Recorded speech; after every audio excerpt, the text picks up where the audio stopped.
Ladies and gentlemen, we've made it through another week. I'm AnzaK, and we are the Red Hot Underdogs.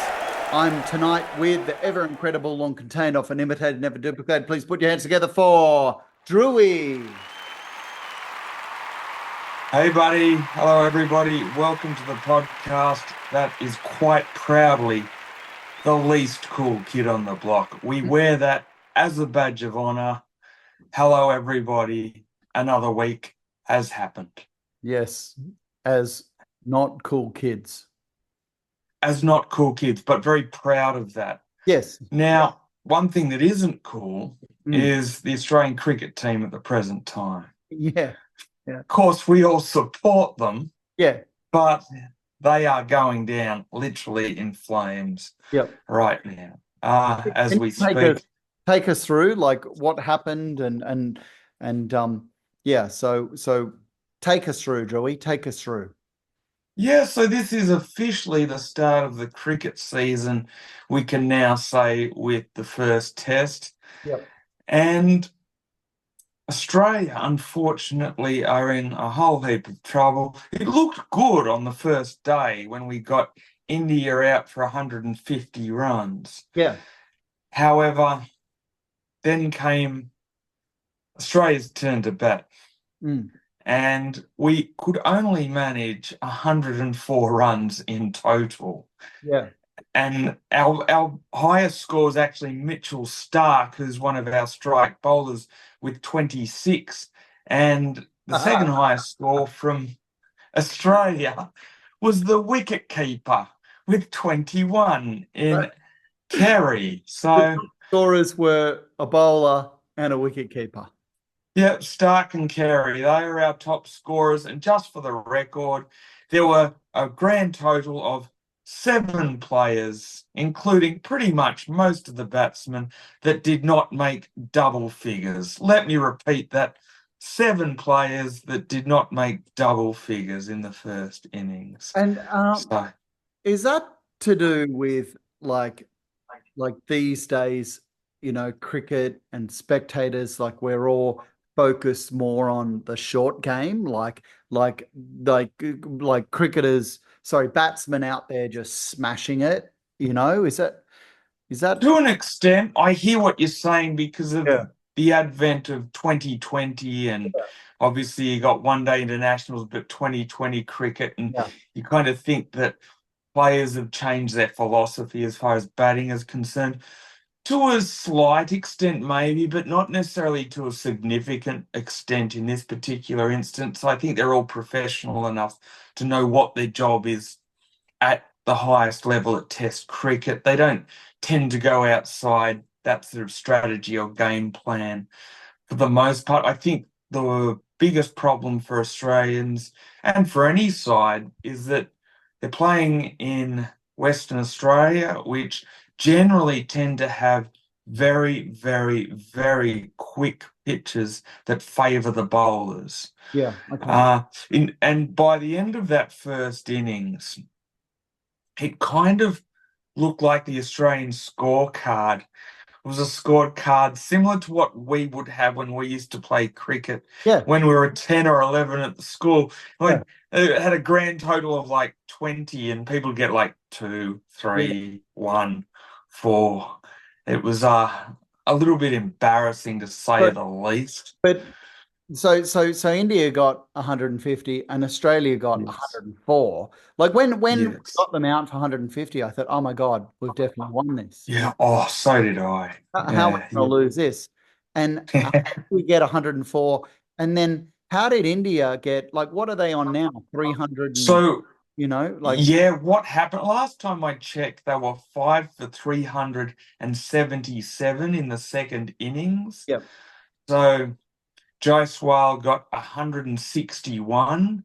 He got a duck in the first innings, but 161 in the second. So well done to Mr. Jaiswal. Rahul got 77, and Virat Kohli was on 49 not out last I checked. So they had a lead of 423 runs with another 5 wickets in hand in the second innings. And unfortunately... And 2 days, wait, 3 days This is the ago. third day. Yeah, It's so 3 days. days in. But, Yes.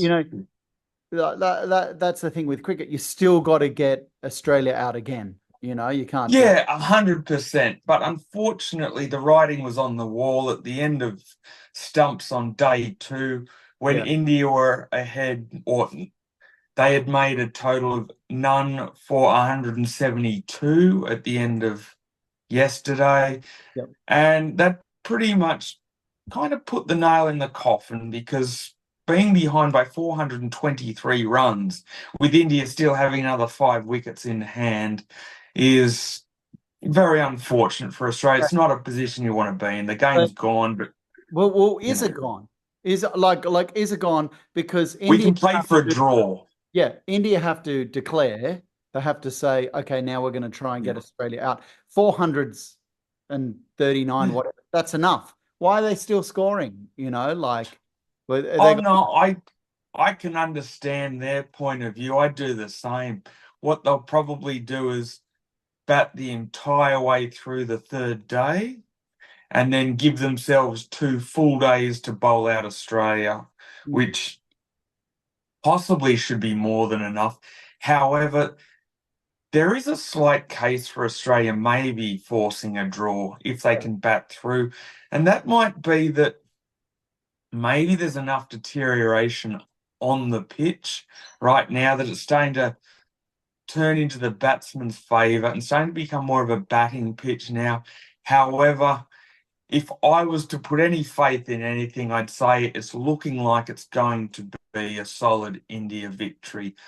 You can't feel comfortable enough at all in the Australian camp right now. So it looks as though it will be an Indian victory. Australians, the batsmen, tomorrow, will they come out and will they smash it, or will they say, okay, we'll do two days of nothing more, no sixes, no upshots, just like all on the 2 days and go for a draw?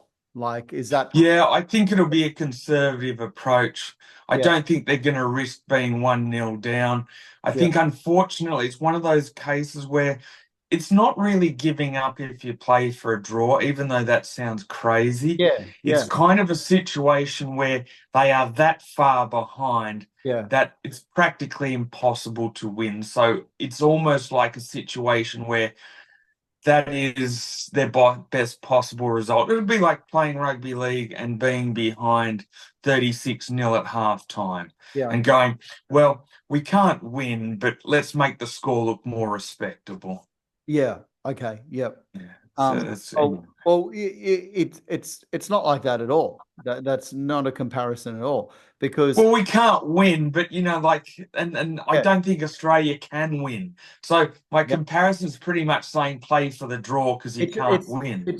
It's chalk and cheese, It's chalk and cheese, because they are chalk and another cheese. Sport where you're like, okay, you've got 2 days, and in this 2 days, you want to draw, like your aim get a draw. Like, it sounds ridiculous. Who would ever want to watch that?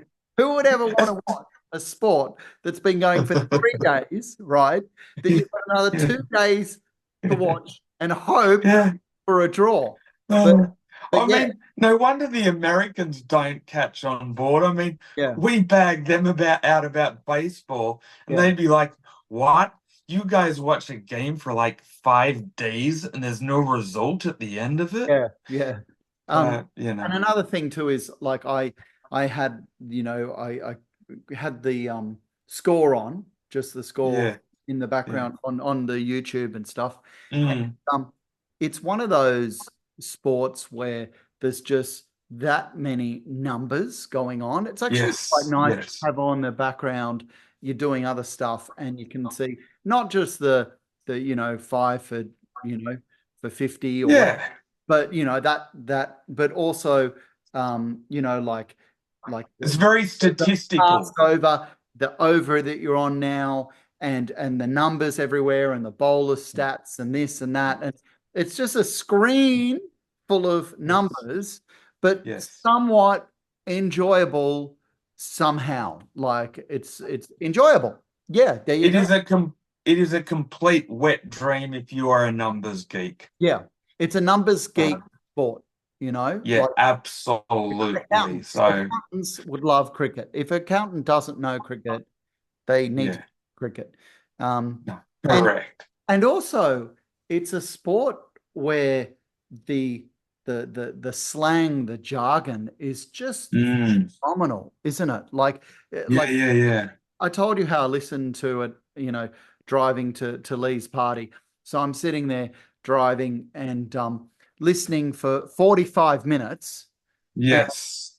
In 45 minutes, the score barely changed. There was barely anything that happened besides a single or two, you know. Yeah. So nothing happened.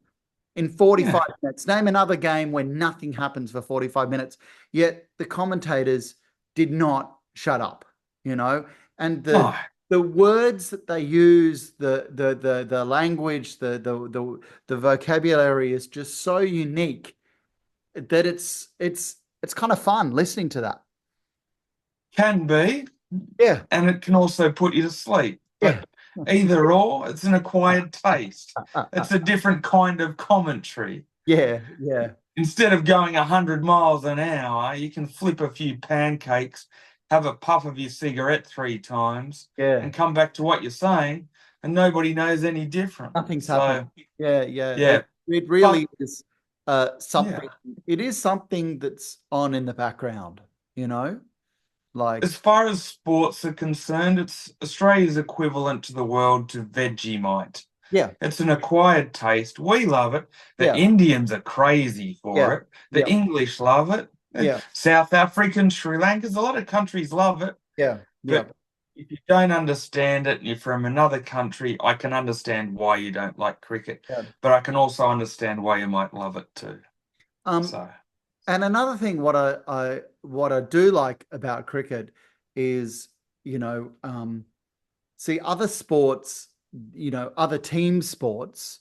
You know, I know they're different, but you know, like let's just throw in soccer.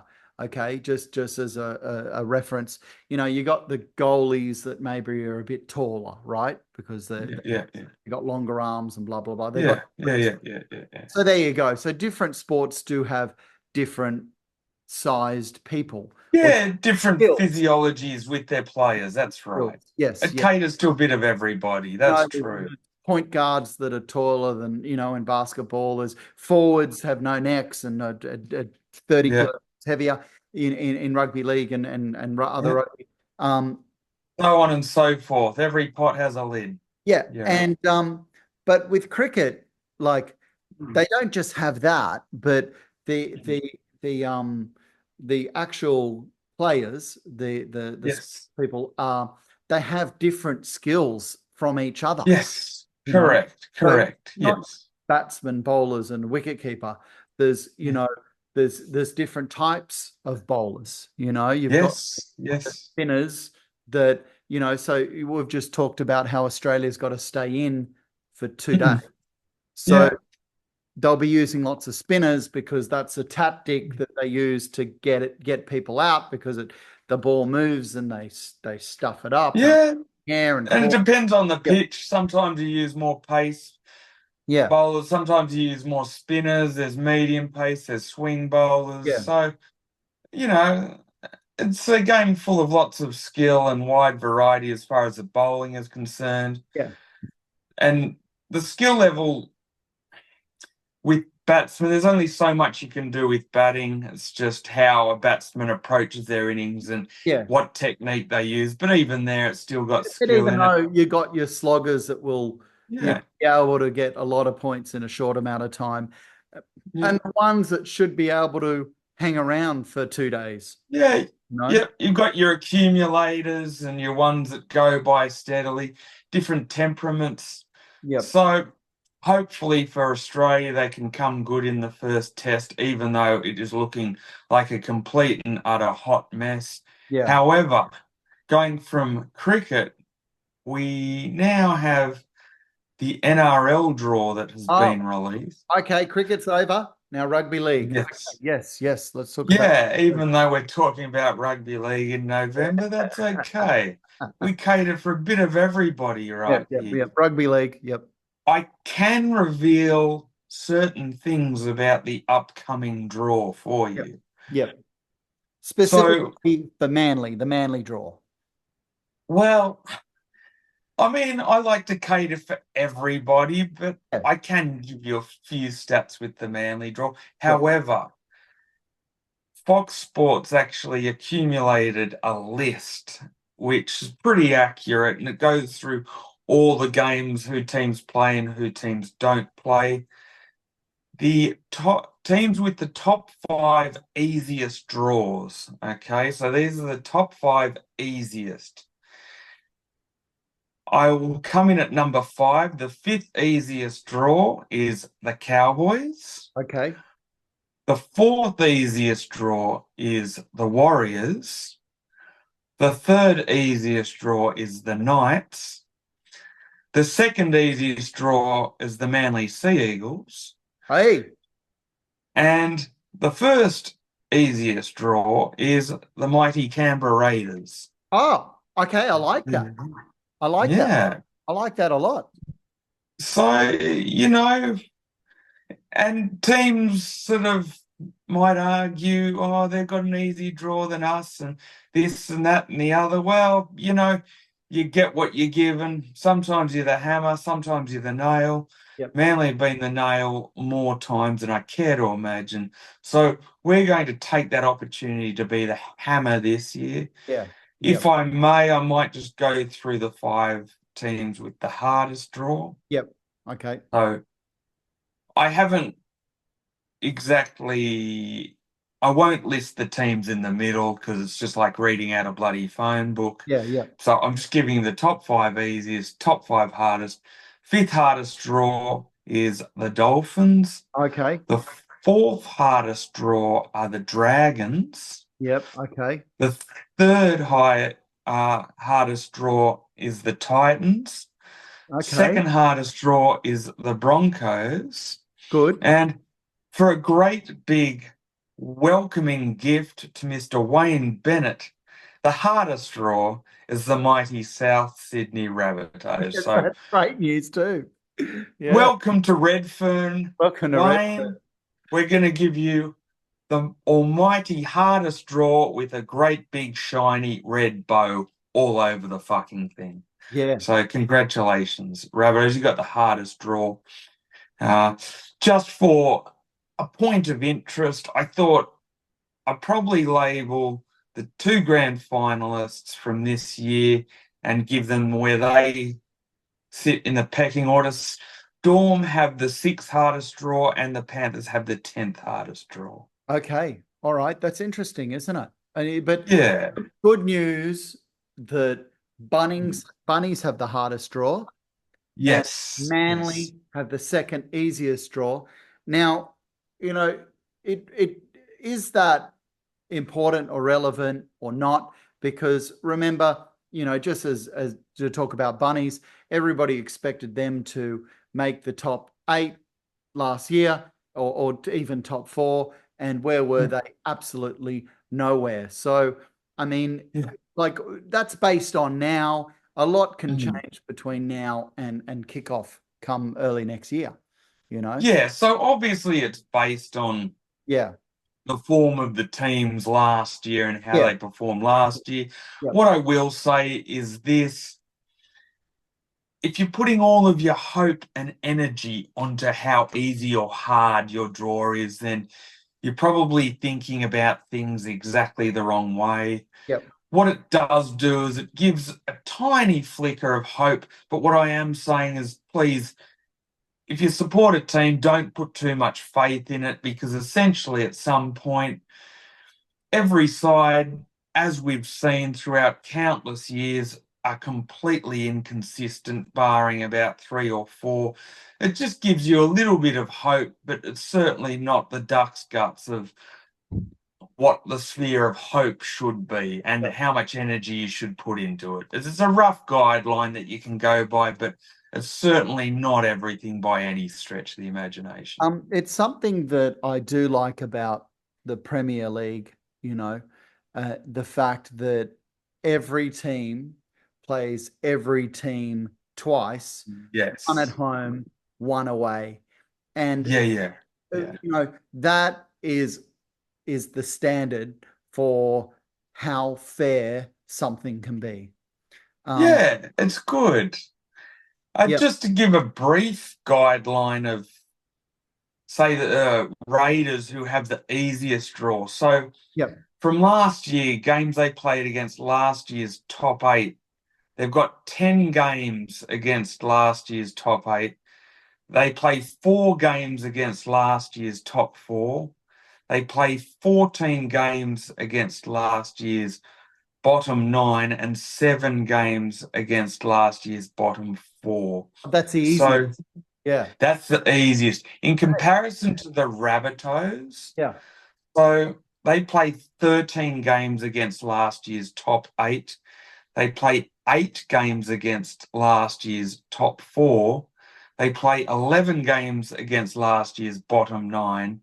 And they play only 3 games against last year's bottom 4. And also home games and home and away might be Yeah. not the old Aussie TV series Home and Away, but No. home and away. The scheduling home and away. Home and away will affect that too. I mean, you'd hope it would, because it should. Yes, correct. And we're not going to see Alf Stewart run out in an NRL jersey anytime. I wonder what rugby league team Alfie goes for. Oh, he's a bit of a cranky old bugger. Yeah, but probably I'm probably going to say a Parramatta Eel. I'm going to say he's an Eel sport, because they haven't won since 1986. Yeah, and he's always got some grumpy smirk on his face, or grumpy scowl, I should say. He's always pissed off. That to me reeks of somebody whose team hasn't won a premiership since 1986. Yeah, but I think he lives up Central Coast way. So, that's why I'm thinking Newcastle, Could be Newcastle, but I'm more just accounting for his grumpy demeanour and his world-famous quote of "Stone the Flamin' Crows." Stone the Flamin' Crows. Yeah. Yeah. So, the draw, it's out. That's good news. And what we about... also have... Yeah, Manly. Can we talk a bit about the Manly draw? Yeah, so with their draw, Manly play 10 top 8 sides from last year. They play 6. They play last year's top 4 6 games. The bottom 9, 14 games. And last year's bottom 4, they play 6 games against them. So not too bad. Ranked second, easiest one. So that's okay. But I do want to touch on Magic Round, which is not so magic as far as I'm concerned, even though it's labelled Magic Round. I don't find anything greatly magic about playing the same location every year, all the games. They need a new word for Magic Round. Maybe not so Magic Round. Not so Magic Round. I actually have an idea. Smoke and mirrors round. That's actually no good. No, not smoke and mirrors round. Something, the unmagic round. Now, I want you to go brutally honest on me. Yeah. We've known each other for a long time, so you don't need to be nice. Yeah. So I'm going to get you to do one buy, sell, or hold, because I've got an idea. Yeah. And I want you to see if it's a buy, sell, or hold. I've got an idea. Yeah. Okay. Huh? Yes, for not magic round. Is that right? No, for Magic Round. Okay. Here's an idea for Magic Round. Now, I'm getting awfully sick of watching this so-called Magic Round in Brisbane. It's lost a lot of its magic dust every year. Yeah. So my theory is every different year there's a rotation system. One year it's in Brisbane, the next time it's in Sydney, then Melbourne, and then Auckland. And then the host of Magic Round gets it every 4 years. You get your Magic Round in your city. Buy, sell, or hold. I like it, but I think, yes, I guess, buy. I Yes. do think it's a good idea. Why does Brisbane just get it? Because you know what? It also makes it a little bit magic because when you are getting it in your city, it's kind of on a much lower scale, but Yeah. it's like the Olympics. Yeah. It's, hey, we don't get this for another 4 years, but we got it this year. I mean, could you here you go. Can I take your idea and Yeah. put up a bit? What if you were to do that, you know, one in Brisbane, one in Sydney, the next week in Sydney, the next week in Melbourne, the next week in Auckland? What if you were to do that? Do you know what I mean? Every, every year, every season had one. Ah, Do we have I that? see. Because one every 4 years isn't enough, but one Yeah, every year that's is enough. That's interesting. I haven't thought about it in that way. My only worry about that is the travel and players being away from their families for an extended period of time But they travel and anyway. being unsettled. I know. I don't know. It's not a bad idea. I'm going hold on your idea. Yeah. I'm being a bit of a narcissist and fully buying on mine. Yeah. And But it they is do what it is. play outside a lot, away a lot. Like, look, Yeah, they yeah. do, well, Vegas is in the works. Um, Yeah, yeah. and also, Manly plays in Dubbo. We're still doing that. There's always Yeah. there's always a game in Perth too. Um, Actually, Perth, interestingly enough, that you mentioned that, hmm. will be hosting the second State of Origin this year. Oh, So great. that's good. Yeah. And I love that idea of one game in New South Wales, one game in Perth, one game in Queensland. I don't know who gets the first game this year, but Yeah. my point is I love that second game being a place in a neutral Yeah. territory. I Yeah. just think it makes the whole thing so much more even Yeah. rather than New South Wales or Queensland Yeah. getting two home games. And I think that's the way it should always be. Agreed. Yeah, I definitely buy that idea, and we've spoke about Yes. that a few times. Like, Yeah, and we that's not have. hard to organize. That's not hard to organize at all because the players are away anyway. You know. Um, Yeah, yeah. I kind of feel that this year coming up, 2025, I feel like Magic Round is almost like a magic trick where you're not actually pulling a rabbit out of a hat. yeah, It's just fresh air because they released the draw. yeah, Absolute air burgers, straight up nothings. yeah.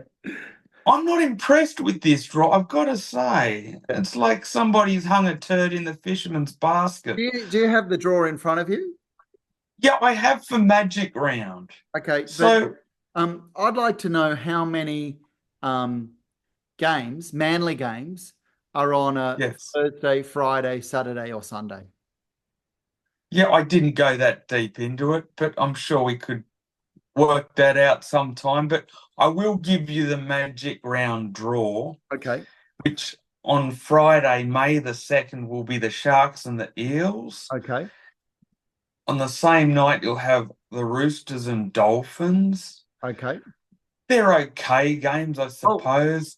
10 minutes, 10 10 minutes. minutes go. Thank you. Goes quick. Rabbitohs Knights is on Saturday. Warriors Cowboys on the Saturday. Tigers Dragons on the Saturday. On the Sunday, you've got the Titans and Bulldogs, Panthers and Broncos, and Storm and Raiders. So I was looking at that and I was just seeing a few of the games, and I just don't think they're that appetizing. I look at the Rabbitohs and Knights and I think, Titans, Bulldogs, nah. Just Tigers, Dragons, take it or leave it. It just doesn't feel like a magic round as far as matchups are concerned. Drewy, good news. I've just pulled up what Manly's doing. Manly's draw. Yes. Yes. So let's. Can I read that to you? Yeah, sure. Take Okay. the floor. So round one, home against the Cowboys. Round one, Yes. 8th of March. Good. Yeah. Happy with that? Yeah, happy with that. Saturday night, Yeah, Can't get better than that. it's all right. The thing about rugby league is that Yeah, gives me something to do on the weekend. It gives me something to yes. focus on. I'm like, great. Well, the rugby league's on. I have that to look forward to. I have Manly game Mm, Saturday night. So therefore I've got Saturday night. We have to watch this. The rest of the weekend doesn't matter. Kids' parties, nippers, this, that. No, rugby league. Now, yeah, just going through them. So round two, uh, Friday night, Friday night in Auckland against the Warriors. yeah. Round three, uh, 4 pints on the Sunday against Mm-hmm. the Raiders. Yeah, Good. I like a Sunday. The next week, Sunday against the Eels, Parramatta. yeah, So 2 Sundays, 3 Sundays in a row, and then Sunday yeah, against Storm. And yeah, Saturday, I like these Saturdays and Sundays. Saturday down in Cronulla yeah. against the Sharks. And then Thursday. I don't like Thursdays. No, I hate Thursday games because you know what? If you Yeah. lose on a Thursday, your whole weekend is entirely ruined. It's just so annoying. Yeah. Yeah, So we've had one Friday and one Thursday. So this is the first yeah. Thursday. Not too bad. There's not too many of It's you. not a bad it's not a bad draw, to be honest. It's Yeah. pretty good.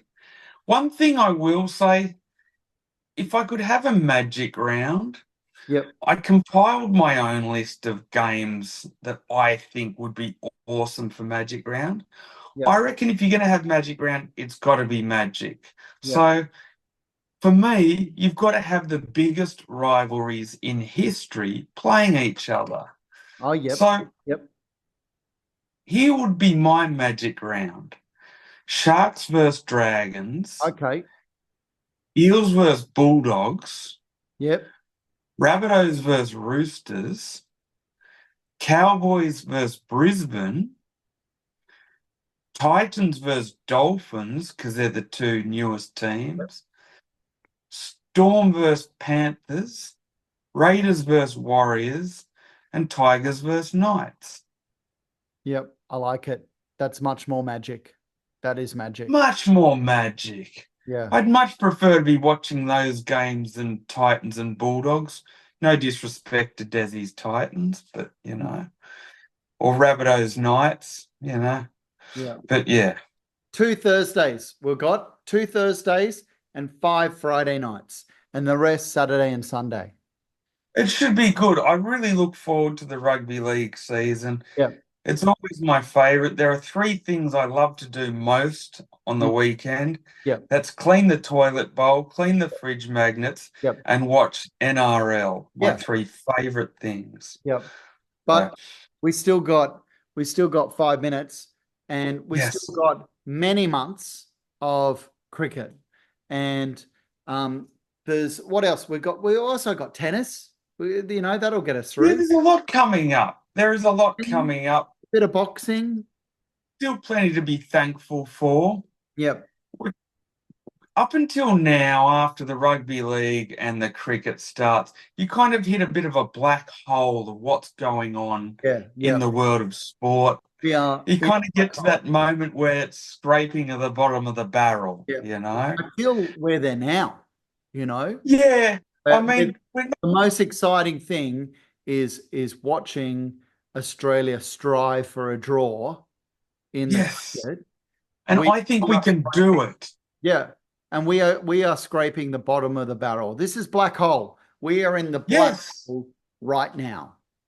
But one thing that I can promise everybody who listens or watches the show, we are not going to go as low as reading out the Hornsby squash results at their local recreation centre. So we need to give people a bit of an insurance policy of how low we are prepared to go. Mate, we're talking about the draw, and that's just months away when you think about it. It is. I know. So I do. We got 3 Thursdays games. That's in 6 months' time. Yes. We are literally treading water. No, So, look, we're being sucked into the vortex, you know. We are treading water with a fridge chained to our back in the middle of the Indian Ocean. Yeah, it's true. However, one thing I do want to do in the next coming weeks, Yeah. just to kind of paddle ourselves away from this black hole or jump in a rocket ship away from the black hole. Get in I'm there. thinking of doing a show with a top 10 sports greatest ever underdog victories of all time. Yes. I think that's something that the fans could actually buy into whilst avoiding the squash results at the Hornsby Recreational Centre. Yep. Look, that is the best idea I've ever heard. That's the best one. Yes. Can we do it? We might save that one for next week, I think. Yeah, can we do it next week? Let's just officially do it. Next week, you know, we got 2 minutes left, Drewy. Next week, we will do the top 10 underdog wins. Look, I've enjoyed sort of struggling through the bush here in this episode with no hiking boots or equipment and just a pink G-string on, going through the hard forage of the forest. But foraging through the hard forage. That's it. Yeah. Forage. Yes. Next week, people, it won't be at bargain basement level, but I'm sure you've enjoyed it because we're underdogs. This is what we bring you. Yeah. Definitely. And if you don't enjoy it, if you haven't enjoyed it, you're a white cold snowflake. Yes. Absolutely. Yeah. So stay tuned for next week's greatest top 10 underdog wins of all time. Can I tell you who's going to win that? If you want. Well, already it's the ice skater who was in the Olympic, the first Australian gold winner in the Winter Olympics, and he was behind, and all the guys in front. You are talking about none other than Stephen Bradbury.